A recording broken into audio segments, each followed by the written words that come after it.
Well, I'm at Blakely Harbour Park on Bainbridge Island. It is the last week of September. And I'm here looking for sea-run cutthroat trout. Now, I don't know if there are going to be any here. There are two creeks that feed in. One's called Tiny Creek. The other one is Max Dam Creek. And on a survey that I saw, not really sure how old the survey was, it said that both of those creeks are fish bearing. And the other thing anecdotally is that in 2017, at this time of year, I was hosting an event for the Bainbridge Island Historical Museum, just over here by the building there, and it lasted all afternoon, and I was seeing fish jumping, sizable fish jumping in the beach over in the corner. And back then I said to myself that I would come back here and try fishing, and I haven't been since that day, so that is 8 years ago. So I'm going to give it a go. Now, where we are in Blakely Harbour this is a very historically significant place. And over a century ago, there was a huge sawmill here, the biggest in the world at the time. And you see remnants of it, but obviously it's mostly all gone now. And I'll talk about the mill later on.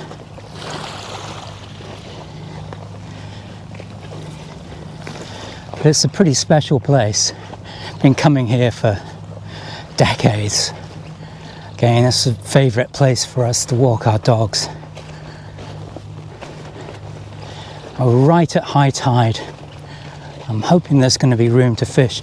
This side is full of submerged structure, and I'll probably be able to get a topwater fly in there, but fishing streamers is probably not going to work. But I am going to focus my attention initially on this beach area over here.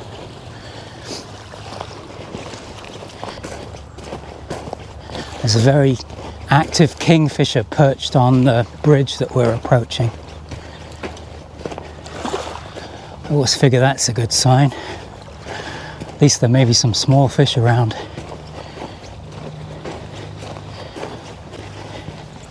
Now, as we walk around here, you can see beyond the path is the mill pond. This was where they would float logs in to be taken into the mill and sawn. So this is tidal, and it used to be controlled by floodgates, which were down underneath where the bridge now stands.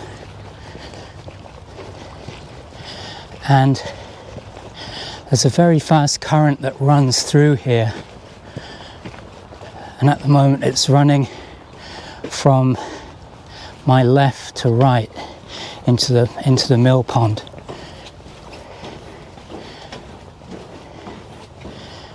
And that's, if I can get a fly near here, I'm sure that could be a fish holding area.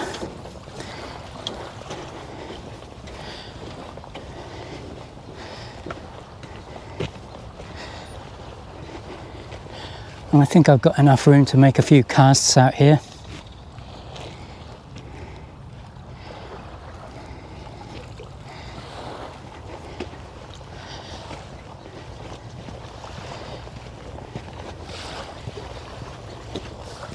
Okay, well, I'll see you guys when I get set up.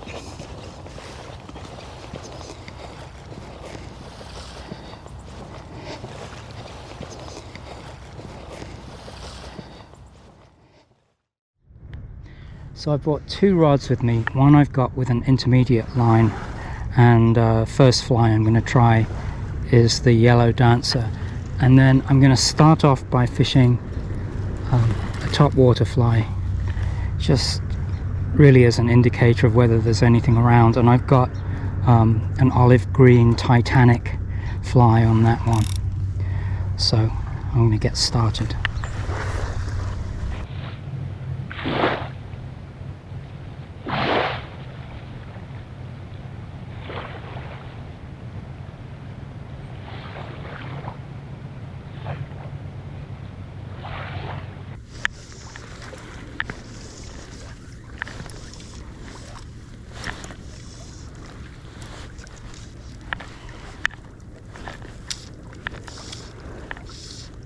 I can't wade out too deep here because the further I go, well, it looks just like sand.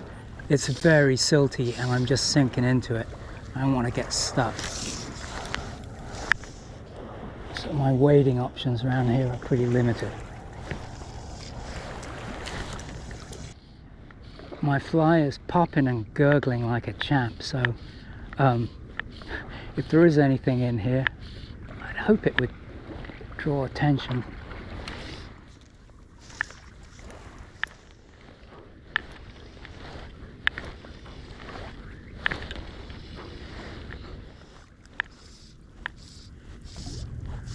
So 3 days ago I got both the flu shot and the COVID shot on the same day, one in each arm, and you know, medical professionals say that that's not a bad thing to do because the double insult to your immune system really gets it charged up, and you get a heightened immune response.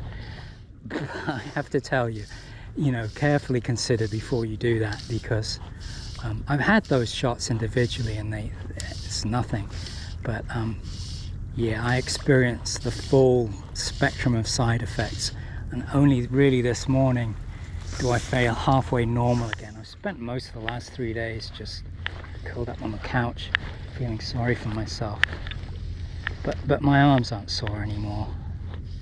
No, I've still got a bit of brain fog. Anyway, live and learn. I'm not going to do that again.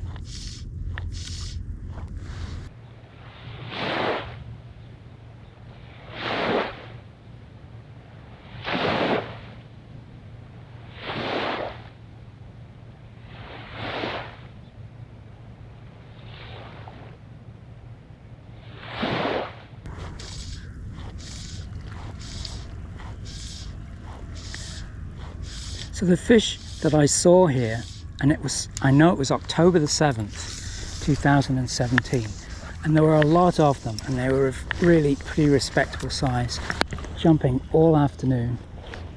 And to me that would be too early for returning chum salmon, and I just don't know about coho here. There is a large group of volunteers that monitors Bainbridge Island streams for salmon. If anyone is familiar with that watershed, with this watershed here, and could tell me in the comments whether it's possible that I was looking at coho rather than sea runs, yeah, please let me know.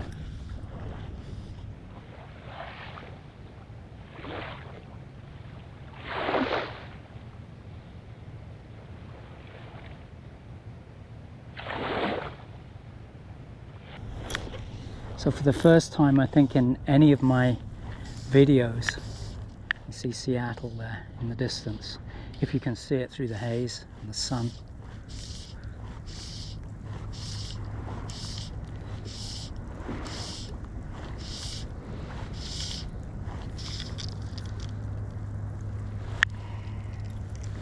So for those that don't know the geography of Bainbridge Island, we're on the southeastern part of the island, and the next inlet north from here, pretty close, is actually Eagle Harbour, where the Bainbridge Island ferry comes in from Seattle.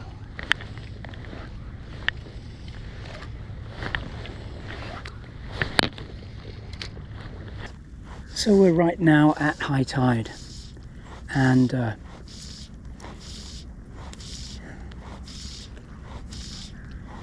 well, I'm having no action at all with the Titanic.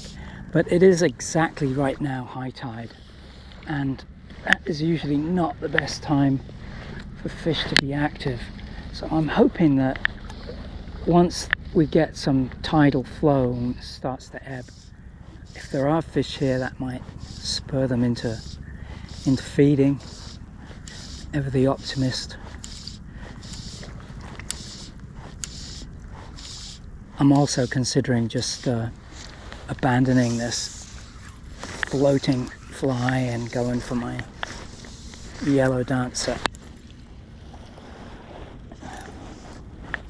In fact, why don't I do that now?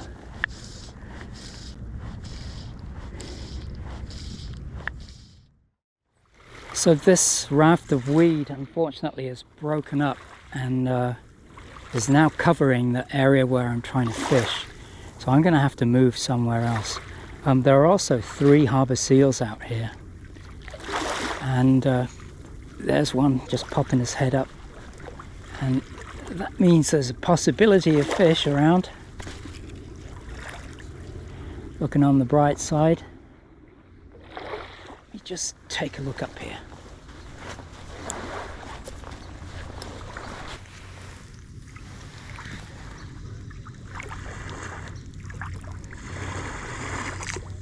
Lovely old pottery shard.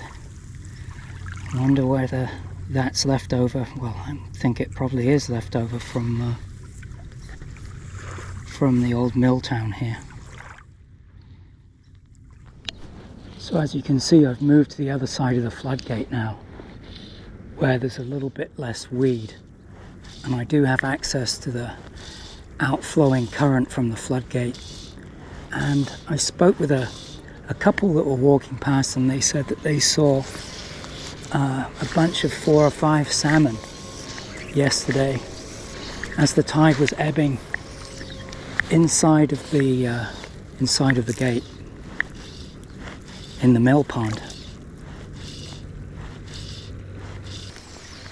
It's interesting how this current flow keeps changing.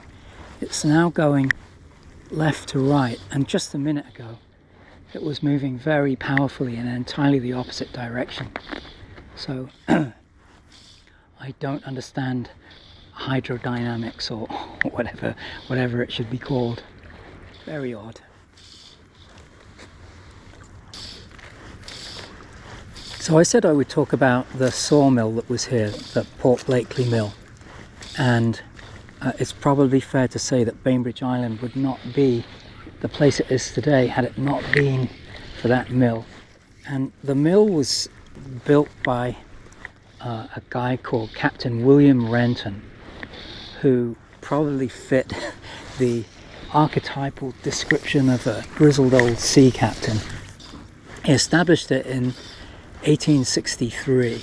He'd already tried to build a mill twice before, first at Alki in Seattle and then in Port Orchard. And both locations were vulnerable to storms and strong currents. It just wasn't viable. But here he had a nice deep harbour, and it's extremely sheltered. So the mill was here until 1923, and at times it was definitely the largest sawmill in the world. During its best year, they cut 100 million board feet of lumber. And of course demand was enormous. There was a West Coast building boom. And a lot of the wood that they processed here would go down to the San Francisco area, but also all through the Pacific Rim, places like Hawaii, Siberia, Australia, and then down to Chile and Peru. Now, the first mill that was built burned down in 1888. It was run by steam power, and to heat the boilers they would burn sawdust. Of course, it burnt very hot and created sparks. So the mill, the original mill, as I say, burnt down 1888, and it was replaced by what was the biggest mill ever to be ever to be built here. About 1,200 people lived at Port Blakely at its height, and they had a hotel here, a company store, a school. I don't think that they built a church. And about half of the mill workers were immigrants, many of them from Scandinavia, particularly Sweden, but increasingly people came from Japan to work at the mill because Japan was opening up to the west. Renton advertised extensively in Japan, and the Japanese workers built their own town up the hill over there, a place that they called Yama, and that had 50 houses in it, and it had a tea garden, a Buddhist temple, ice cream parlour, a hotel. It was a very popular place. So the big second mill also burned down in 1907, and they built a much smaller mill, and they changed from steam power to electrical power, and the structure back there was the old generator building. So Renton sourced most of his timber from Mason County, and he had a railroad built to bring the logs to a point in the South Puget Sound, and from there it would be barged up to Blakely. And at the time, ships were king, and having an island conveniently located in the middle of the Sound was very good for that. But eventually railroads took over, and his competitors in British Columbia and over in Seattle, they built everything based on railroads, so their distribution operation was much more efficient, which was one of the reasons, along with decreased demand, led to the eventual closure of the mill here. So in 1880, the Hall brothers, Winslow and Henry Knox Hall, who were shipbuilders, moved their shipbuilding company from Port Ludlow to here, Port Blakely, right next to the sawmill.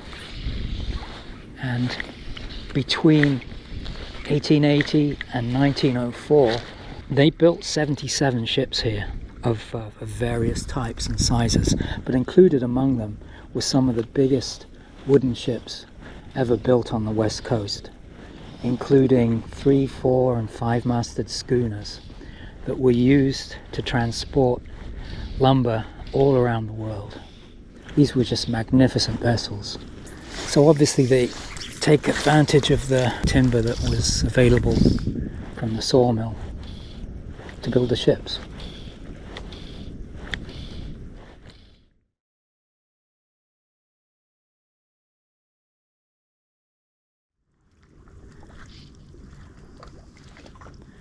There's a lot of big fish down here, right under the bridge, and I need a bigger fly, a heavier fly.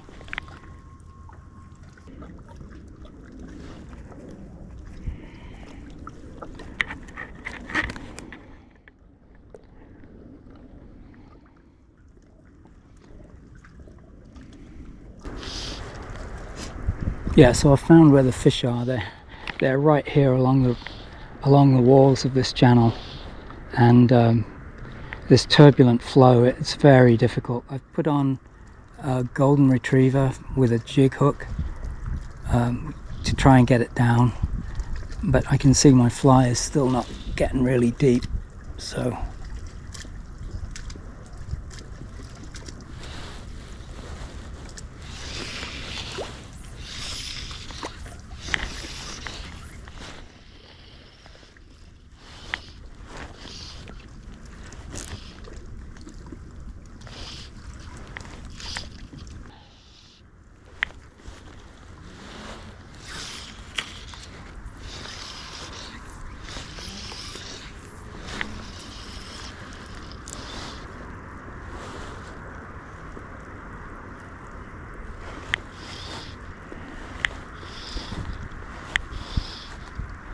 well, I've seen the fish, and I've had them chase my fly a couple times, but the current is really working against me.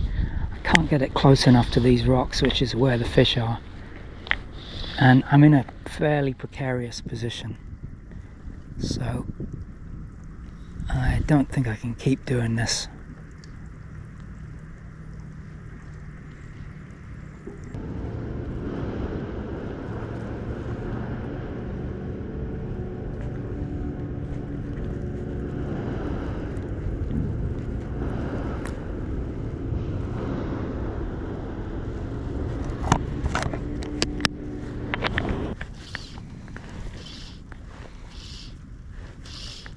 Now I've changed to a chartreuse and white clouser minnow.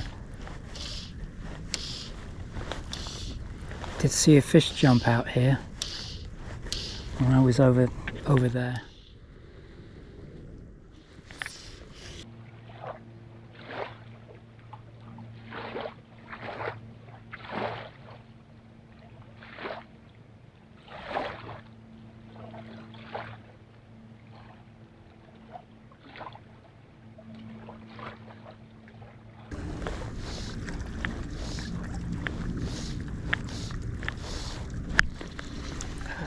Fish. Yeah, great.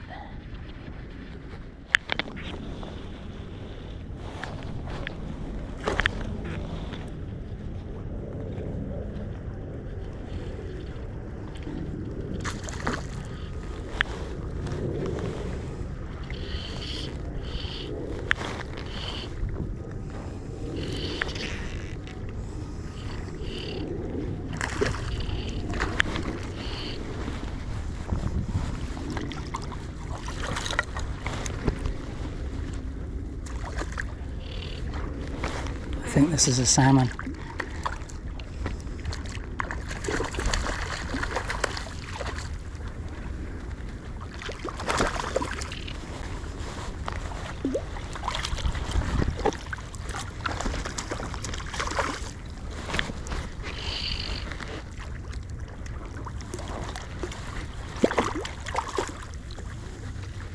No, it's not. There's a beautiful cutthroat. What is it? Sea-run cutthroat trout. What? A sea-run cutthroat trout. Ah. I didn't know they were in here. Well, neither did I, but, you know, found out.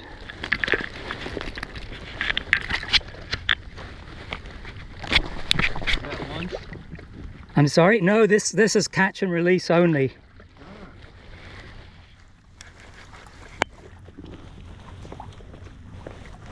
There he goes. Fly fishing? Fly fishing, yeah.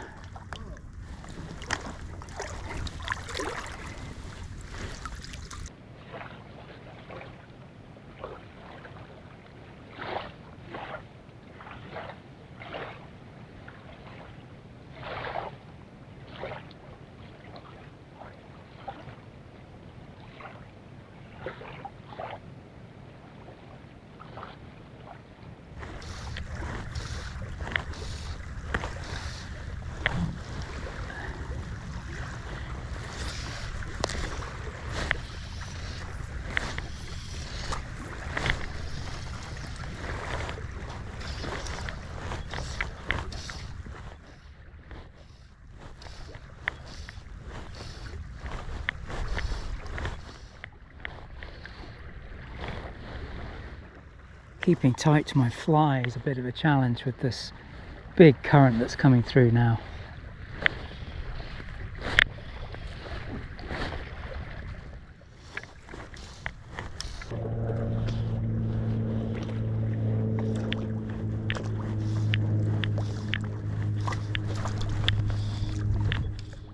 Look, I had another one there.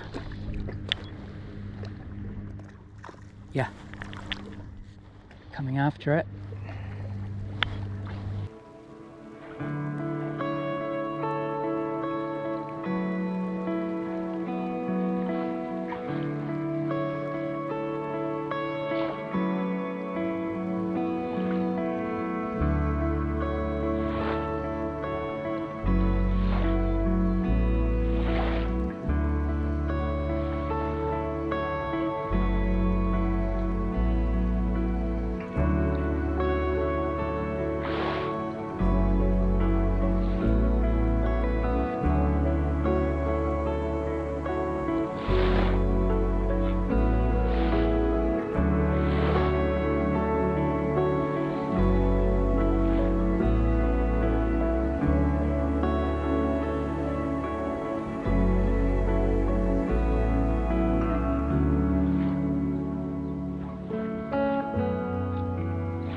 maybe I'll come back on another occasion and try fishing this side of the harbour.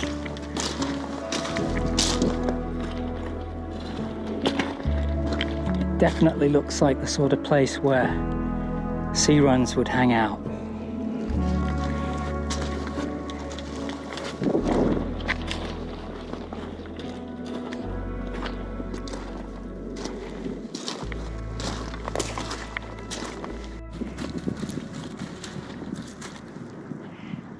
Well, as often is the case, I'm going to have to be happy with that one fish. But that was a magnificent fish and caught in a really interesting place. I don't know quite what to make of the fishing here. I don't know whether I would try it again. Definitely the place to go is in the current underneath the bridge, but it's a difficult proposition putting a fly through there. I think, yeah, if I come back on that, I'll concentrate on that. Anyway, I've had maybe 12 or 15 conversations with folks just passing through. They all stop to ask what I'm doing and, you know, talk. So I'm doing my wrap up now while there doesn't appear to be anyone around. I hope you enjoyed the video. Thank you very much for watching, and I will see you again at some other, hopefully equally interesting place. Bye-bye.